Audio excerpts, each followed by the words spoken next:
Hey everyone, I'm Nodvoro, and today, unfortunately, I have a distressing message for you that we're actually closer to a real nuclear war than we are to the next Fallout game. And with the Fallout TV show creating that insatiable itch in me to boot up a wasteland of some sort, I realised there's only so many times I can play Fallout 3 and New Vegas. Unfortunately, this doesn't leave me much choice, as the OG Fallouts intimidate me intellectually. What do you think I was talking about? Who the fuck? Who is it? What? I should kick your fucking ass. Who is this? So that leaves me with nothing but Fallout 4. But the glaring issue there is that Todd just won't let that game die, and they keep updating it, breaking it even further. Who's laughing now? It's not me. Attempting to scratch that Fallout itch, I turned to my overpriced VR headset, downloaded Fallout 4 VR, and you'll never guess what I found. It was the worst, best version of Fallout I've ever played.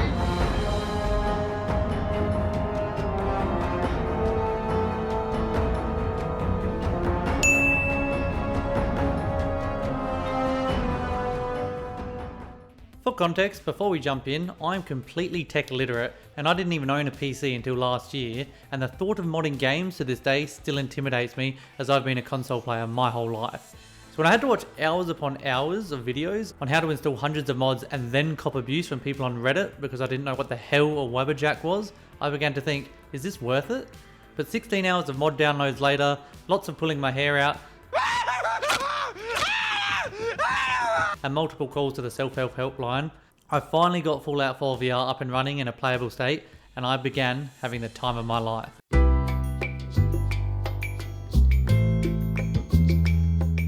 I feel like it wouldn't be fair to compliment this game without first explaining the mods that I had to have downloaded to actually make it playable. The mod list that I downloaded I believe is called Fallout VR Essentials, which keeps the game as vanilla as possible. I do know there's lists out there that people prefer, but I like to keep things simple, and they turn the game into this weird survival mode, which I just don't like.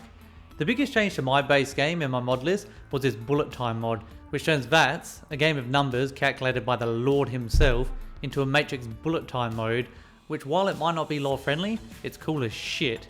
And look what you can do with it.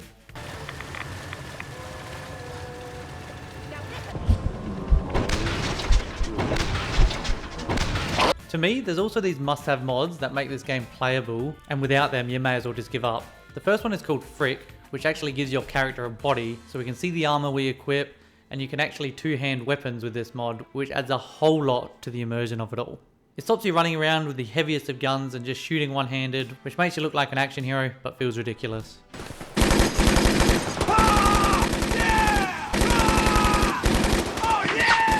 We also have one where you can look at your Pip-Boy to activate it. That legitimately is more trouble than it's worth, as it randomly just turns off and on when you look away for a split second.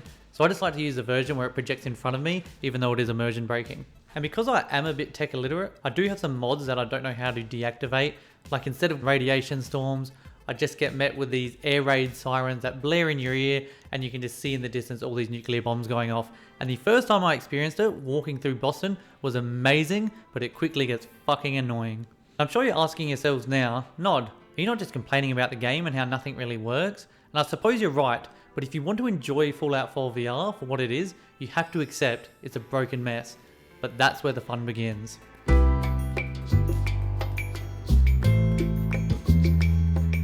I know when you watch videos on YouTube of VR it looks a bit shitty, but you have to trust me when I say this is the most immersive way to play a Fallout game. So much so that I'm scared I've ruined all other flat screen Fallouts for myself, because the sheer scale of the world, the buildings, the billboards you see, the enemies as you first leave the vault and begin exploring the world is truly something that cannot be described or translated on screen. I know you can bash Fallout 4 all you want, but you have to give credit where credit's due, and the developers and the world that they created was amazing.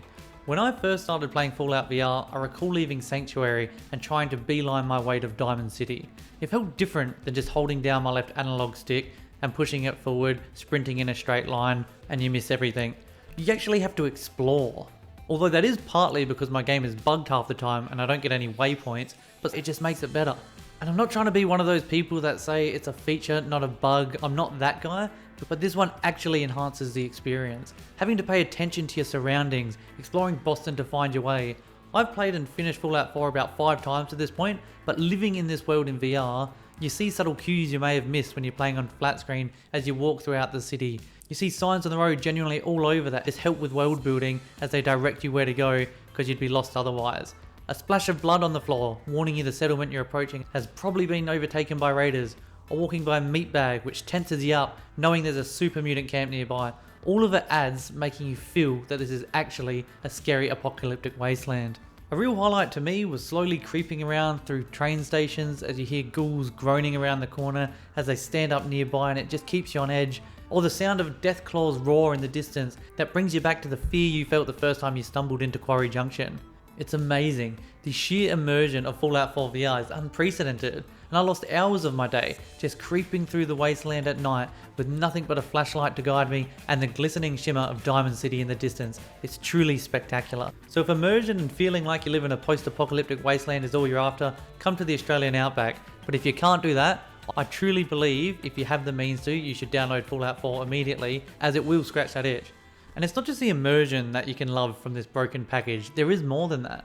For me, it's probably coming from a bit of fanboy's perspective, but being able to see the guns that I'm so used to shooting on the flat screen and feel like I'm holding them in my hand is just another thing that blows my mind. I spent hours just looking at all the different guns I could collect, looking at all the little details you might miss on the flat screen, as well as just picking up items around the world, and seeing so much that I've missed playing this game on the Xbox. And whilst the combat of this game, you're not going to get the Half-Life Alyx feel with shooting immersion. A poor example of that is you can one-hand the junk jet as if it's made of nothing but air, but the shooting still suffices, especially when you shoot those laser rifles and pipe guns at enemies and just watch their body parts fly off. It really can feel great.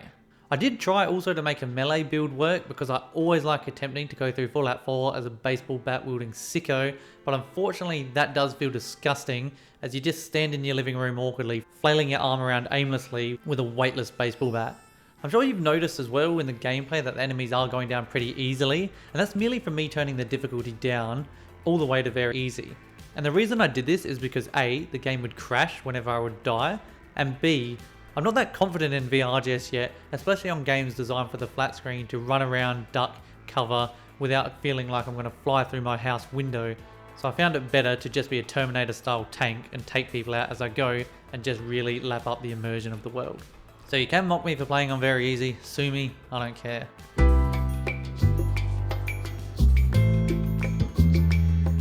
And while being able to feel like you're actually standing next to Paladin Dance, looking up at him in his imposing power armor, or listening to Preston's many stories about how settlements need our help. Actually, scratch that one.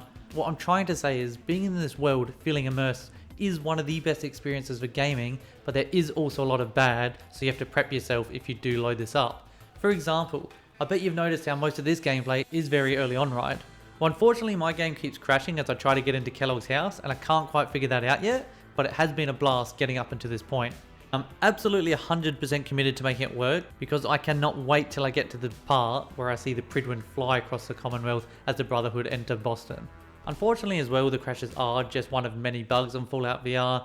I do have a mod that's supposed to provide me with realistic holsters, but that's all broken, and as soon as I put my gun in there, it just disappears as if I've just dropped it into a black hole.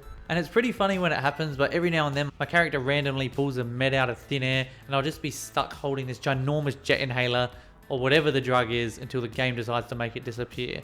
And while I used it as a positive before, waypoints being broken can be a bit annoying, especially when you have to clear out Radiant quests and you're not sure if the game's broken or not as you explore everywhere and you cannot find the last enemy. I guess what I'm trying to say is when you play Fallout 4 VR, you have to expect these bugs, and if you can't tolerate them, you will not have a good time.